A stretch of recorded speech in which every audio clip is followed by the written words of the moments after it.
But oh wait, there's more. Now that we are done talking about the UFC 298 main event where Ilia Topuria dethroned Alexander Volkanovski, we now will get into the rest of the card, and it starts in the co-main event, the middleweight division. Robert Whittaker is back in the win column. It didn't come easy as he got the dub over Paulo Costa.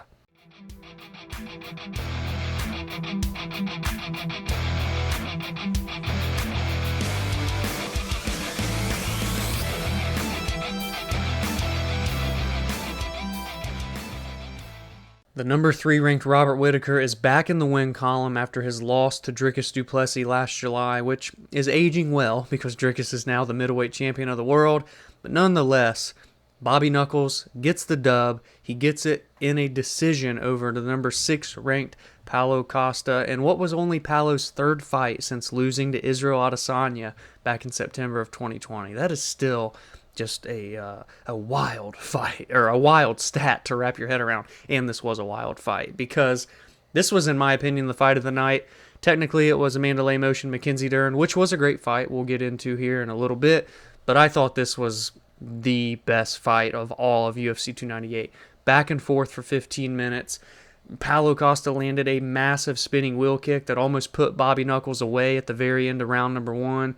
He fights back in rounds 2 and 3. They go tit for tat for 15 straight minutes. It was what we were anticipating. We all knew that this was going to be a great fight going in, and that is exactly what happened here in the aftermath.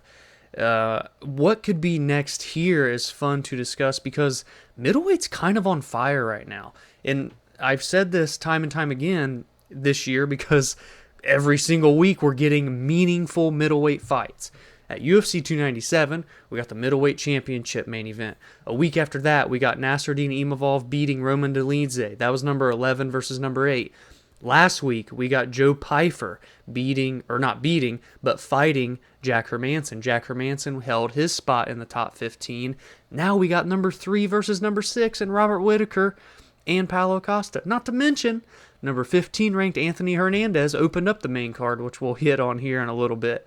The 185-pound division right now is cooking.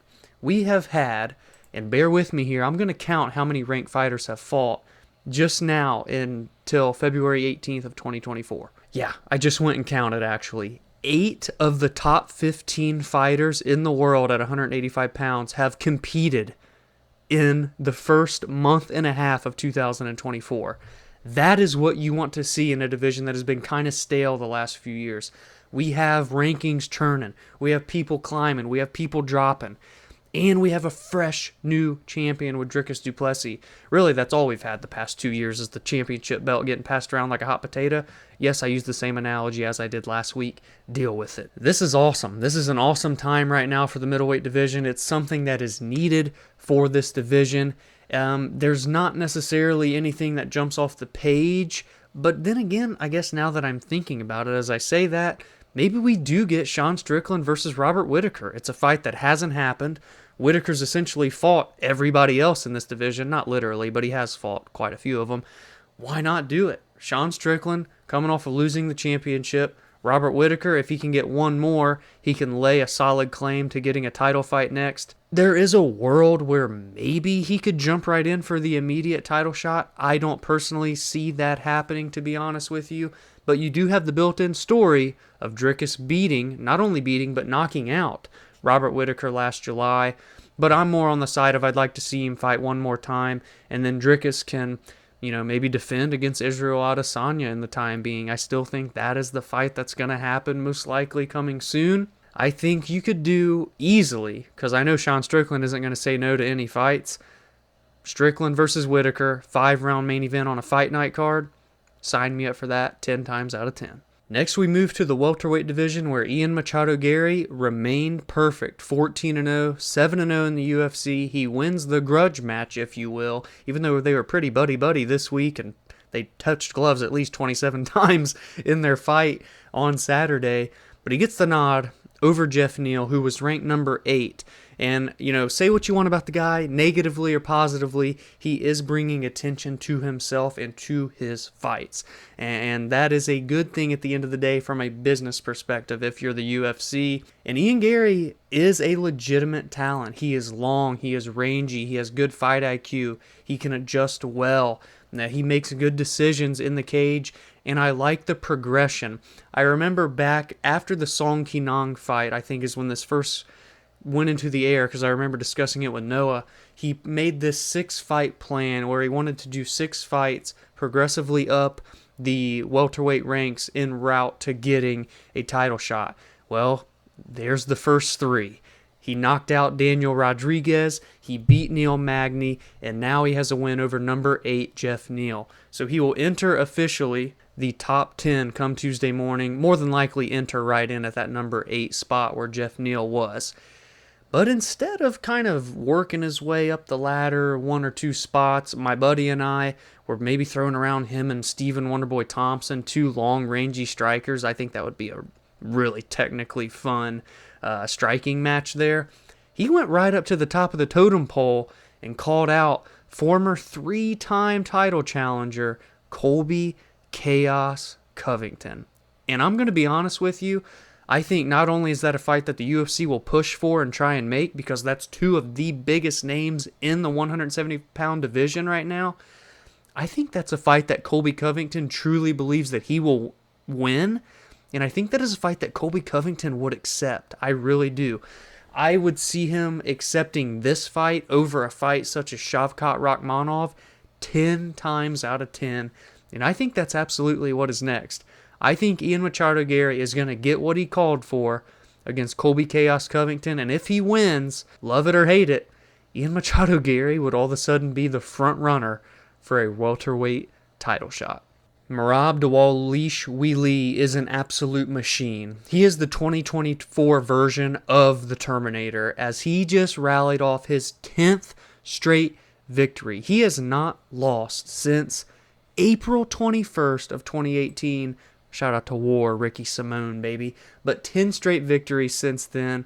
And my goodness, the resume that he's racking up is amazing. Dating back to 2020, John Dodson, former title challenger. Cody Stamann, Marlon Moraes, former title challenger. Jose Aldo, we know everything we need to know about Jose Aldo. Petr Yan, former title challenger and champion.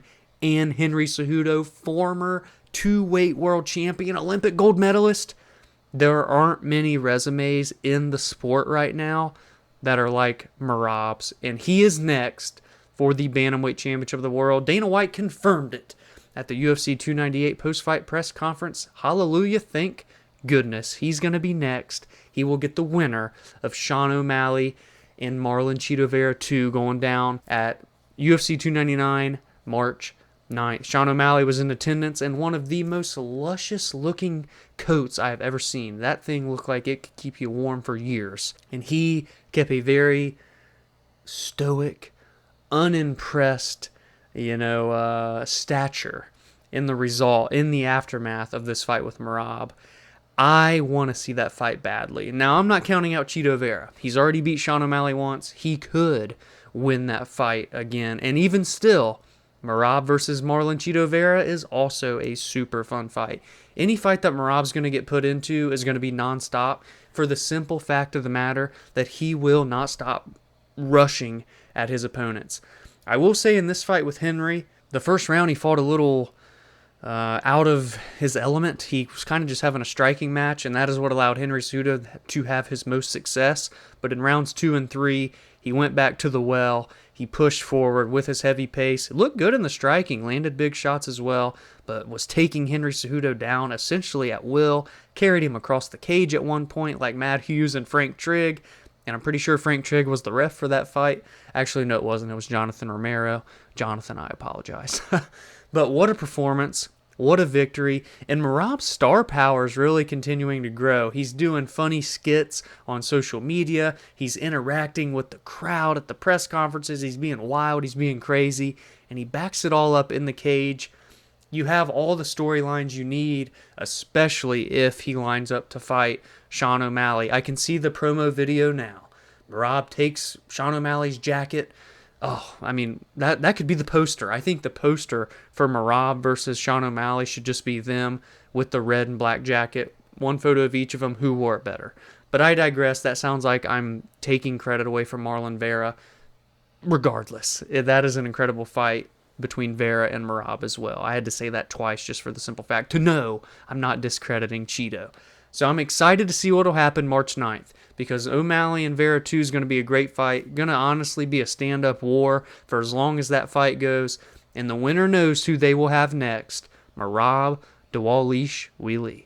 As I alluded to earlier, the number 15 ranked middleweight in the world, Anthony Fluffy Hernandez, got a victory, and he did it in fantastic fashion. A great fight with Roman Kopylov.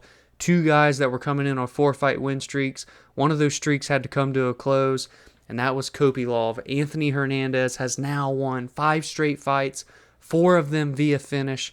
There's no one that has that dog in him more right now at 185 than Anthony Hernandez, man. He hasn't lost since May 16th of 2020 in a knockout to Kevin Holland that happened just over a minute into the fight. And now he is on a tear. He's entering into his prime years at 30 years old. Give this guy someone close to that top 10. I'm looking at the division right now. I think you could put him in with Chris Curtis, would be a fun matchup. I think him and Jack Hermanson would be fun, although after Jack's win, I think he should fight Nasruddin Imavov, to be honest with you. Roman Dolidze and Anthony Hernandez. I think you do Roman or Chris Curtis next for Anthony. Give him a step up. That would be number 13 or number 9. After this victory, I could see him climbing a spot or 2 in these rankings, to be quite honest with you. Give Anthony some... You know what? I'm going to commit to it. Why not? Roman Dolidze, Anthony Fluffy Hernandez. Let's make it happen, UFC. John Anik even called for Anthony Hernandez to get a main event. And you know what, John? I'm with you. And last but not least, outside of some quick mentions throughout the rest of the prelims, but Amanda Lemos got a victory, a bounce-back victory at that. She's won 3 of her last 4 fights. She finished Michelle Waterson-Gomez. She knocked out Marina Rodriguez. She lost to Zhang Weili in August in a title fight. One of the most impressive title fight performances in the history of the UFC is what Zhang Weili put on in that fight.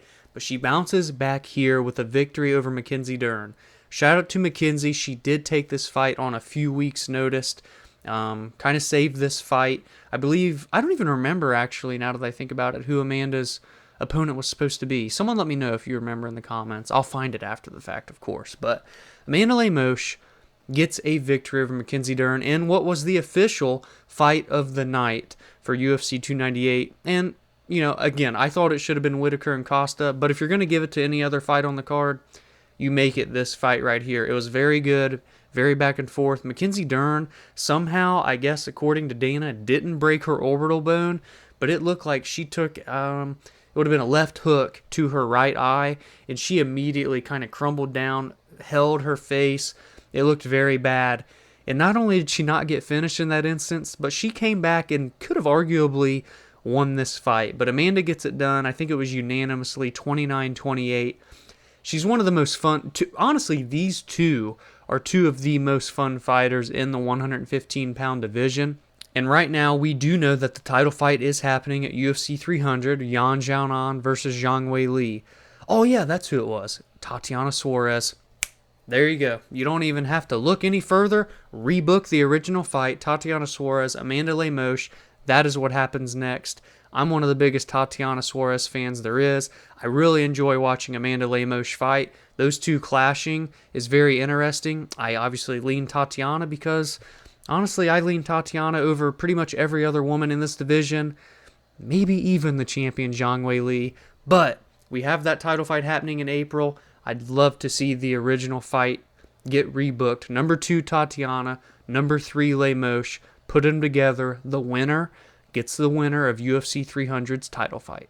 And throughout the rest of the card, we saw Marcos Rogerio de Lima chop down Junior Tafa. Yes, it was supposed to be Justin Tafa. Then on weigh-in day, he got injured, and his brother literally stepped in on a day's notice and fought Marcos Rogerio de Lima. So a big TKO victory that was started with leg kicks. It was brutal there. Randy Nakamura extends his perfect record Unfortunately for the bet slip, he didn't get a finish, but it was a kind of a weird, funky fight, so it is what it is. That dude at 23 years old is a legitimate future, in my opinion, title challenger at 135 pounds. Zhang Mingyang had a huge debut. He knocked out Brinson Ribeiro. Danny Barlow debuted and knocked out Josh Quinlan. Oban Elliott debuted and beat Val Woodburn. 3 straight debutants in a row on this card from last year's season of the Contender Series. Well, and Zhang was from Road to the UFC. All got wins back to back to back. And to start the card, Miranda Maverick will enter back into the women's flyweight rankings, where she got a unanimous decision over Andrea Lee. So be sure to let me know in the comments below what you thought of UFC 298 as a whole, your thoughts on the main event, and your thoughts here on the main card and prelims. What could be next for the big winners? And I didn't even really go into what could be next for some of the losers. What is next for Paulo Costa, having lost 3 of his last 4 fights? What is next for Henry Cejudo? Because he kind of made it clear that if he didn't beat Merab, he would officially retire. So is that what is inevitably going to happen for Henry? Mackenzie Dern, having lost a few of her last fights, but she came in here on short notice, is always game to fight. Does she just take a step back to someone, in the 15-10 spot at strawweight? Let me know all of your thoughts on every bit of situations. Start a discussion in the comments. Would love to hear from you all, and of course just your overall thoughts on the card. If you enjoyed this recap, be sure to drop a like on this video. Subscribe to the channel if you are new so you never miss recaps such as these every single week on the biggest, most impactful results from every mixed martial arts card. Subscribe, or I should say follow, on social media. Join the community at the BAJ MMA. I want to interact more, ask more questions, integrate your guys' comments and answers into videos and on the podcast. And since this is a podcast after all, you can follow on your favorite audio platform such as Spotify, Apple, and many, many more. And I will see you this upcoming week because the fights keep churning. Not only do we have UFC Mexico headlined by Royval and Moreno 2, co-headlined by Rodriguez versus Ortega 2, but we have PFL versus Bellator, champion versus champions, and so much more. It's going to be a big week in the MMA space.